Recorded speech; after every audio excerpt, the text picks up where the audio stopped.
बिस्मिल्लाहिर्रहमानिर्रहीम। हज़रत नानोतवी रहमतुल्लाह अलैह की सादगी। हज़रत नानोतवी रहमतुल्लाह अलैह की सादगी मामूली वज़ाक़ता मशहूर थी। बहुत ही मामूली लिबास इस्तेमाल फरमाते, मोटे कपड़े का कुर्ता और नीली लुंगी, कुर्ते में बटन कभी नहीं लगवाते थे जैसे कि आजकल लोग तरह तरह की बटनें लगवाते हैं। चादर, अमामा, रुमाल और उलमा के मुरव्वजा लिबास आपने कभी इस्तेमाल नहीं किए। एक दो जोड़े से ज्यादा कपड़े पास नहीं रखते थे। अगर फौरी तौर पर कोई सफर पेश आ गया तो जो कपड़े पहने हुए हैं उन्हीं कपड़ों में सफर पर चले जाते थे। सफर सिर्फ एक नीली लुंगी आपके कंधों पर जायद पड़ी रहती थी। अगर कपड़े मेले हो गए, वो लुंगी इसलिए रहती थी, अगर कपड़े मेले हो गए तो लुंगी बांध ले और कपड़े उतार कर धो डाले और खुश्क करके पहन लेते थे। आपने पूरी जिंदगी इसी तरह बेसरो सामानी में गुजारी।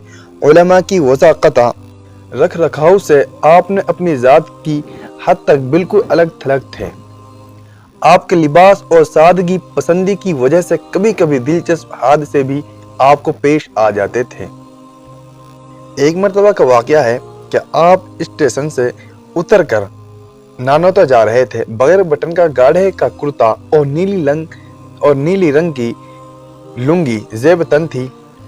एक बंकर रास्ते में मिला। उसने अपने हल्का और बिरादरी का आदमी समझकर आपसे पूछा कि आज बाजार में सूद का क्या भाव था। उस शख्स ने समझा कि ये माल बेचकर बाजार से वापस आ रहे हैं। आपने इस बंकर से बड़ी बशासत से फरमाया, भाई मेरा बाजार जाना नहीं हुआ इसलिए मुझे सूद का भाव मालूम नहीं है। ये सादगी आपकी तबीयत सानिया बन चुकी थी। आप खुद जानते थे कि आज के दौर में उलमा किस तरह रहते हैं, उनका लिबास और उनकी वज़ाक़ता क्या होती है, लेकिन बिलक़स्द आप वो लिबास और वज़ाक़ता इख्तियार फरमाते थे।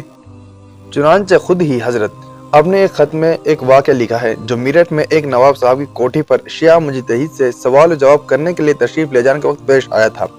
आपने लिखा था कि एक दिन बे अमामा, रुमाल और चादर के जो मेरी आदत है, मौलवी हामिद हुसैन लखनवी रहमतुल्लाह अलैह की क़याम गाह पर पहुंच गया। हज़रत शेखुल हिंद रहमतुल्लाह अलैह ने हज़रत नानोतवी रहमतुल्लाह अलैह के बारे में अपने चश्मदीद हालात बयान करते हुए कहा है कि आपके हुजरा में कुछ भी तो नजर न आता था।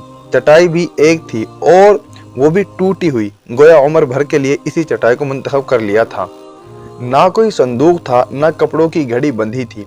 हज़रत नानोतवी रहमतुल्लाह अलैह के एक सफ़र के हालात बताते हुए हज़रत शेखुल हिंद रहमतुल्लाह अलैह ने यह भी बताया कि सफ़र के लिए कोई एहतमाम नहीं था। अगर कभी एक आधा कपड़ा हुआ तो किसी के पास रखवा दिया और इसी एक जोड़े में सफ़र पूरा होता था जो हज़र में पहने हुए थे। अलबत्ता एक नीली रंग की लुंगी साथ रहती थी। जब कपड़े ज्यादा मैले होते तो लुंगी बांधकर कपड़े उतार लेते और खुद ही धो लेते थे। एक और वाक़या मौलाना अहमद हसन साहब मुहद्दिस अमरोही रहमतुल्लाह अलैह जो हज़रत नानोतवी रहमतुल्लाह अलैह के ख़ास शागिर्द हैं।